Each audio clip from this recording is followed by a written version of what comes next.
श्री काळभैरवनाथ जोगेश्वरी देवस्थान सोनारी यात्रेमध्ये येणाऱ्या सर्व भाविक भक्तांचे धाराशिव जिल्हा पोलीस दलाच्या वतीने हार्दिक स्वागत आहे। सदर यात्रा शांततेत पार पडण्यासाठी तसेच कायदा आणि सुव्यवस्था राखण्यासाठी धाराशिव जिल्हा पोलीस दल सदैव सतर्क आणि सज्ज आहे।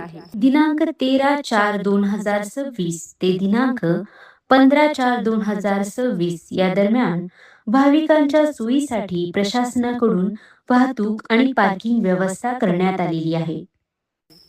अनाळा मार्गे येणाऱ्या वाहनांसाठी भक्त निवास समोर पार्किंगची व्यवस्था करण्यात आलेली आहे। परंडा मार्गे येणाऱ्या वाहनांसाठी प्राथमिक आरोग्य केंद्र सोनारी याच्या समोरील शेतात पार्किंगची व्यवस्था करण्यात आलेली आहे।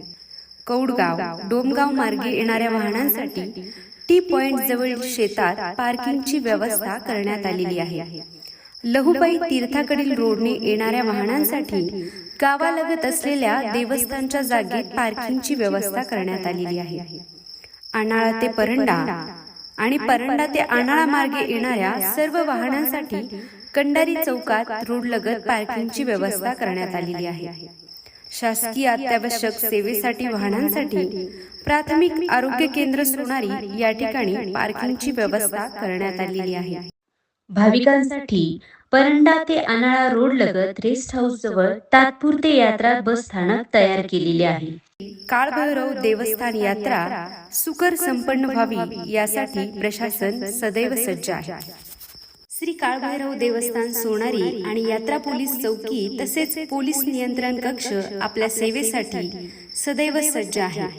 हरवलेल्या व्यक्तींच्या माहितीसाठी तसेच मदतीसाठी, वैद्यकीय मदतीसाठी, अपघात, चोरी, भांडण, आग, वीज आदी घटनांची माहिती देण्यासाठी, संशयित हालचाली किंवा व्यक्तींची माहिती देण्यासाठी खालील नंबरवर संपर्क करावा।